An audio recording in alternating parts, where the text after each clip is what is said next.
So এবাৰ আমি chapter 1-ৰ দশম শ্ৰেণীৰ বাস্তৱ সংখ্যাৰ 2 নম্বৰ প্ৰশ্নটো আলোচনা কৰিম। আগৰ ভিডিঅ'ত 1 নম্বৰৰ গোটেইকেইটা কৰি দিয়া আছে। এইবাৰ আমাৰ 2 নম্বৰ প্ৰশ্নটোত কি কৈছে আমি চাওঁ। দেখুওৱা যে যিকোনো যোগাত্মক অযুগ্ম অখণ্ড সংখ্যাই 6q + 1, 6q + 3 নাইবা 6q + 5 আদিৰ য'ত q এটা কোনোবা অখণ্ড সংখ্যা। আমাৰ এইটো দেখুৱাব দিছে। আমি কেনেকৈ কৰিম চাবা। ইয়াত যিকোনো যোগাত্মক অযুগ্ম অখণ্ড সংখ্যা কিন্তু কৈছে অযুগ্ম। অযুগ্মবিলাক আমি কি আছে দেখাব পাৰোঁ। 6q + 1, 6q + 3 বা 6q + 5 আমাৰ এইখিনি এনেকুৱা আকৃতিত দেখাব পাৰোঁ বুলি বা এনেকুৱা আকৃতিত থকা সংখ্যাবিলাক কি কেনেকুৱা হ'ব অযুগ্ম অখণ্ড সংখ্যা বুলি যোগাত্মক অযুগ্ম অখণ্ড সংখ্যা বুলি প্ৰমাণিত কৰিব লাগে। তাৰ কাৰণে আমি কি কৰিম ধৰি লওঁ ধৰা হ'ল এ যিকোনো যোগাত্মক অখণ্ড সংখ্যা আৰু এতিয়া 6q আছে নে আৰু বিটো আমি 6 বুলি ধৰিলোঁ। বিটো 6q আছে তাৰ পৰা আমি 6 ধৰি লৈছোঁ। বিৰ মান 6। ঠিক আছে। আমি কি কৰিলোঁ এই যিকোনো যোগাত্মক অখণ্ড সংখ্যা ধৰিলোঁ। তাৰপিছত বিৰ মানটো আমি ধৰিলোঁ। ইয়াত যদি 3 থাকে 3 ধৰিবা, 6 থাকিলে 6 ধৰিবা, 4 থাকিলে 4 ধৰিবা। আৰু ইয়াত আমি কি কৰিম এ আৰু বিত ইউক্লিডৰ ফলন বিধিটো ব্যৱহাৰ কৰিম। আমি ইয়াৰ আগৰ অংকত পাইছিলোঁ। গতিকে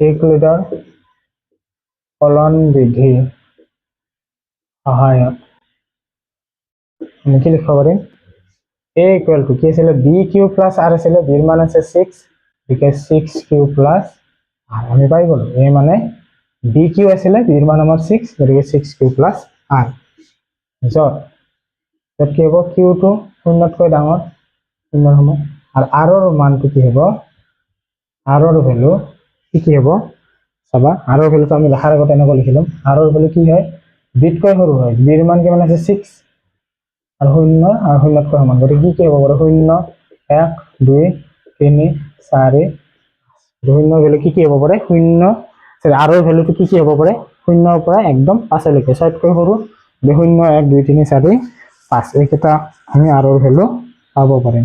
গতিকে r ৰ ভ্যালুটো যদি আমি প্ৰথম 0 ধৰো 0 হ'লে ইয়াত বহাই দিওঁ। a মানে হ'ব 6q + 0 আলটিমেটলি 6q হ'ল। ঠিক আছে।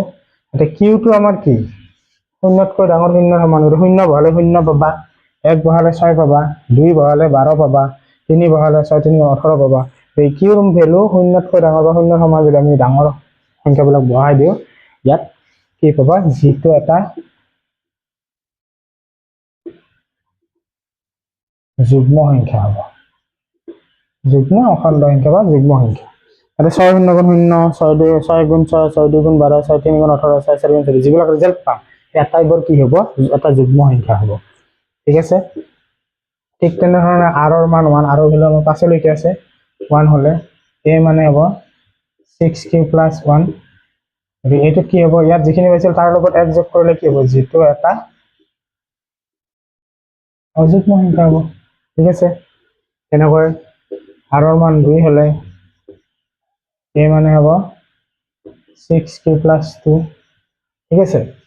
6q + 2 হ'লে 6q আমি যুগ্ম পাইছিলোঁ তাৰ লগত 2 যোগ যদি কৰি যাওঁ যুগ্মই পাম যিটো এটা যুগ্ম অখণ্ড সংখ্যা। যুগ্ম অখণ্ড সংখ্যা লিখিব যুগ্ম এটা অখণ্ডটো দি দিলে হ'ল। যেহেতু আমি এইটো অখণ্ড সংখ্যা ধৰিছোঁ গতিকে অখণ্ড সংখ্যাই পাম। r2 3 হ'লে a মানে হ'ব 6q + 3 6q যুগ্ম আছিলে তাৰ লগত 3 যোগ কৰিলে কি হ'ব 3 3 যদি যোগ কৰি দিওঁ আমি নিশ্চয় অযুগ্ম সংখ্যা পাম। ঠিক আছে। r ৰ ভ্যালু 4 হ'লে a = 6q + 4 ইয়াত আমি কি পাম যুগ্ম সংখ্যা পাম। r ৰ ভ্যালু 5 হ'লে a মানে হ'ব 6q + 5 ইয়াত আমি পাম 6 কিউ মানে কি আছিল 0 6 12 তাৰ লগত 5 5 যদি যোগ কৰি যায় সেইটো আমি কি পাম অযুগ্ম অখণ্ড সংখ্যা পাম ঠিক আছে ইয়াৰ পৰা আমাক কি কি দেখাব দিছিল 6 q plus 1 6 q plus 3 6 q plus 5 আমি চাও 6 কিউ প্লাস 1 এটো 6 কিউ প্লাস 3 এটো আৰু 6 কিউ প্লাস এই তিনিটাত আমি গম পালো অযুগ্ম অযুগ্ম অযুগ্ম মানে এনেকুৱা আৰ্হিত থকা বিলাকক আমি কি ক'ব পাৰিম কি সংখ্যা হ'ব এইবিলাক অযুগ্ম অখণ্ড সংখ্যা হ'ব গতিকে আমি লিখি দিম গতিকে প্ৰশ্নটোৰ পৰা যিকোনো